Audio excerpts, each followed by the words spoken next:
being friendly and being a friend, I think, are two different things. I think there are many whites who act friendly toward Negroes. A fox acts friendly toward the lamb. And usually the fox is the one who ends up with the lamb chop on his plate.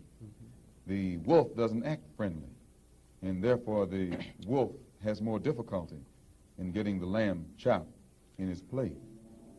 I'd like to point out, though, that... And I say that because it is usually if you study the structure of the Negro community, economically, politically, civically, psychologically, and otherwise, it's controlled by the white liberal, who usually poses as the friend of the Negro, who actually differs from the white conservative in the same way that the fox differs from the wolf.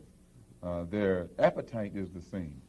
Their motives are the same. It's only their mannerisms and methods that differ. Today, I want to talk about Black civil rights movement and, also, male spirituality in the context of cultural revolution. Let's start with the civil rights movement. These people generally understood that, in a society in which they were viewed as lesser beings, they couldn't just approach people with biodeterministic, "we are the worthless black apes on the rock, just like everyone else," rhetoric. On the other hand, there were people who, similarly to the ones in the men's rights movement, understood the pitfalls of the mainstream traditional religions and the "we are all children of the same God" rhetoric. Thus, they created their own spirituality whose metaphysical framework was in line with their own experiences and views, like Nation of Islam.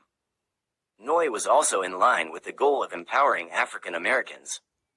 Malcolm X, when he was one of its practitioners, managed to channel this African American anger in the more no-holds-barred, uncompromising fashion, contrasting his attitude after adopting mainstream Islam and that "children of the same God" rhetoric, after which he became more open to other groups.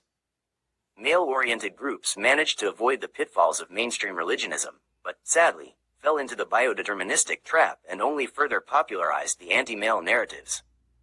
With that in mind, I would like to propose, as a part of the Cultural Revolution, that men create new spirituality, whose worldview would be in line with revolutionary mindset centered around rejecting status quo and identity based on their utility. Pre-existing ideologies and their worldviews served to create and uphold this world order of things, that we are fighting against. The new awakened male identity is an integral part of the upcoming pro-male cultural revolution.